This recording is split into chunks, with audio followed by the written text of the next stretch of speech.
Hi friends, எல்லோருக்கும் வணக்கம். எல்லோரும் எப்படி இருக்கீங்க? நல்லா இருக்கீங்களா? இன்றைக்கி அந்த கதையோட அடுத்த பகுதி தான் பார்க்க போகிறோம்.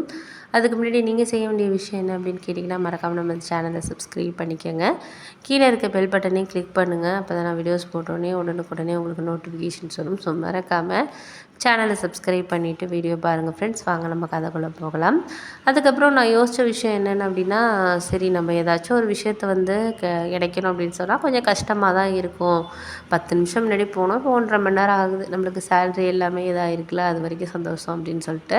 அப்புறம் வந்து எங்கள் அப்பா வந்து வேன் டிரைவராக இருந்தார். வெளியூருக்கெல்லாம் வந்து டூரிஸ்ட் இந்த மாதிரி இருக்கிறவங்களெல்லாம் டூர் அழைச்சிட்டு போவாங்களா, அந்த கம்பெனியில் தான் வேலை பார்த்துக்கிட்டு இருந்தார்.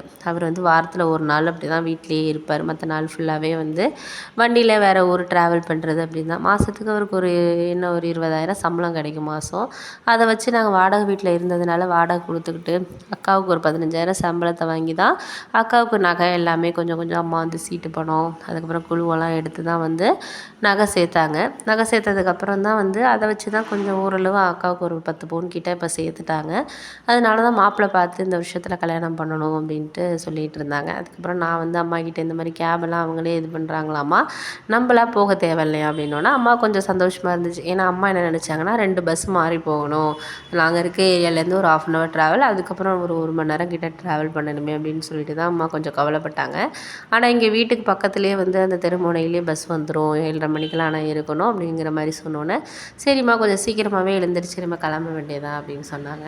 அதுக்கப்புறம் அப்பாவுக்கு ஃபோன் பண்ணி சொன்னேன் இது மாதிரின்னா, ரொம்ப சந்தோஷமா அப்படின்னு சொல்லிட்டு சொன்னார். நாளைக்கு வந்துடுவேம்மா, இப்போ கோயம்புத்தூரில் இருக்கிறேன், நான் வந்துடுவேன் அப்படின்னாரு. முடிச்சுட்டு அப்புறம் ஒரு வாரத்துக்கு வந்து எனக்கு கொஞ்சம் உடம்பு முடியாத மாதிரி தான் இருக்குது, ஏன்னா ட்ராவல்லே இருந்ததுனால. அதனால் ஒரு வாரம் வந்து லீவ் கேட்டிருக்கேன் கொஞ்சம் அப்படின்னு சொன்னோன்னா, சரிப்பா நீங்கள் லீவ் எடுத்துக்கங்க, ஒன்றும் பிரச்சனை கிடையாது, உடம்பு தான் முக்கியம் அப்படின்னு சொல்லிட்டு அதுக்கப்புறம் மறுநாள் நான் வேலைக்கு போக ஆரம்பிச்சிட்டேன்.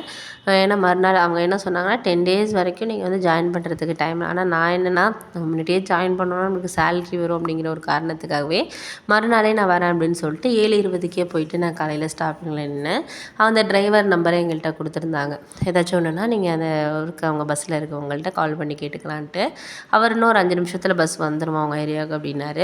அதுக்கப்புறம் நின்றுட்டே இருந்தேன். அதுக்கப்புறம் இங்கே ஒரு 4-5 பிள்ளைங்க ஏறினாங்க எங்கள் ஸ்டாப்பிங்கில். அதுக்கப்புறம் ஏறி உட்காந்துட்டேன். இங்கே பக்கத்துலேயே ஒரு மிஸ் வந்து அந்த ஏரியா பக்கத்து ஏரியா தான் அவங்களும், என்ன புதுசாக ஜாயின் பண்ணியிருக்கீங்களா அப்படின்னு சொல்லிட்டு என்கிட்ட பேசிகிட்டு இருந்தாங்க. ஆமாங்க, இந்த ஸ்கூலில் தான் ஒர்க் பண்ணிக்கிட்டு இருக்கேன். சரி பரவாயில்லம்மா, நல்ல ஆப்பர்ச்சுனிட்டி தான், நல்லா யூஸ் பண்ணிக்கோங்க, ஒன்றும் ப்ராப்ளம் கிடையாது. ஆனால் என்ன ஒன்றுனா, ரொம்பவும் நீங்கள் பிள்ளைங்கள்ட்ட ஃப்ரெண்ட்லியாகவும் எந்த விஷயங்களும் பேசக்கூடாதுங்க, அது ஒரு முக்கியமான ஒரு விஷயம். இருக்கலாம் அவங்களோட சஜஷன்ஸை கேட்டுட்டு அதை நீங்கள் மேனேஜ்மெண்ட்டில் வந்து சொன்னீங்கன்னா அவங்க அதுக்கு என்ன முடிவு எடுக்கிறாங்களோ அதுதானே தவிர, நம்ம தேவையில்லாமல் வந்து பிள்ளைங்கள்ட்ட எந்த விஷயத்தையும் வந்து ஷேர் பண்ணிக்கிட்டு இருக்கக்கூடாது. அது வந்து அவங்களுக்கு தெரிஞ்சிச்சுன்னா அவங்க வந்து நம்மள தான் வந்து இது பண்ணுவாங்க. ஏன்னா பிள்ளைங்க போய் கேள்வி கேட்டுச்சுன்னா தேவையில்லாத பிரச்சனை வரும் அப்படின்னு சொல்லிட்டு யோசிப்பாங்கம்மா அப்படின்னோடனே, சரி ஓகே மேம், நான் அதெல்லாம் பார்த்துக்கிறேன் அப்படின்னு சொல்லிட்டு அவங்கக்கிட்ட அவங்க ஒரு சில விஷயங்கள்லாம் வந்து சொன்னாங்க. நல்ல டைப்பு. அவங்க வந்து 7th வந்து எடுக்கிற கிளாஸ் டீச்சராக இருந்தாங்க. அவங்க சில விஷயங்கள்லாம் வந்து ஷேர் பண்ணாங்க எனக்கு. அது கொஞ்சம் யூஸ்ஃபுல்லாக இருந்துச்சு. ஏன்னா ஒருத்தவங்க கிட்டே நம்ம இங்கே வேலை பார்க்குறவங்க கிட்ட அவங்க 10 இயர்ஸாக ஒர்க் பண்ணுறாங்களாம், அவங்கக்கிட்ட சில விஷயங்கள் நம்ம கேட்க தான் அவங்க ஒரு விஷயத்தில் வந்து இப்படியெல்லாம் பண்ணாதீங்க, இப்படிலாம் இருங்க அப்படின்னு சொல்லிட்டு அவங்களோட எக்ஸ்பீரியன்ஸை நம்மக்கிட்ட ஷேர் பண்ணுவாங்க. அது ரொம்ப ஒரு முக்கியமான விஷயம். எந்த ஒரு இடத்துக்கு வேலைக்கு போனாலும் முன்னாடி வேலை பார்க்குறவங்க நல்ல விதமாகவும் சொல்லுவாங்க, ஆனால் கெட்ட விதமாகவும் சொல்கிறவங்களும் இருக்காங்க. ஆனால் ஒரு சில பேர் மட்டுமே நம்மளுக்கு வந்து நல்லதாக சில விஷயங்களை வந்து சொல்லுவாங்க. இந்த நேரத்தில் நீங்கள் இது பண்ணுங்கம்மா, இது செய்யுங்க அப்படின்னு சொல்லிட்டு சொல்லுவாங்க. அவங்க எனக்கு வந்து சில அட்வைஸ் வந்து கொடுத்தாங்க. அது கொஞ்சம் யூஸ்ஃபுல்லாக இருந்துச்சு. நல்லா பேசினாங்க. அதுக்கப்புறம் அவங்க நம்பரையும் நான் வாங்கி வச்சுட்டேன். ஏதாச்சும் டவுட்னா ஆம்பளை பஸ் வருது, ஏதாச்சும் ஒரு விஷயத்துக்கு நமக்கு யூஸ் ஆகும் அப்படின்னு சொல்லிட்டு வாங்கி வச்சுக்கிட்டேன். அவங்களும் வந்து என்கிட்ட வந்து நல்லா பேசினாங்க.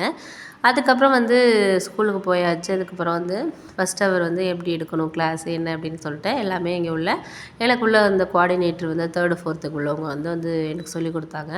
அதுபடியே அப்படியே கொஞ்சம் ஒரு வாரம் அப்படியே போணுச்சு. கொஞ்சம் ஓரளவு ஃபஸ்ட்டு கொஞ்சம் கஷ்டமாக தான் இருந்துச்சு. ஏன்னா முன்னாடி இருந்த ஸ்கூலுக்கும் இப்போயும் கொஞ்சம் லெசன் இதெல்லாம் கொஞ்சம் வேறு மாதிரி இருந்துச்சு. இருந்தாலும் சமாளித்தேன்.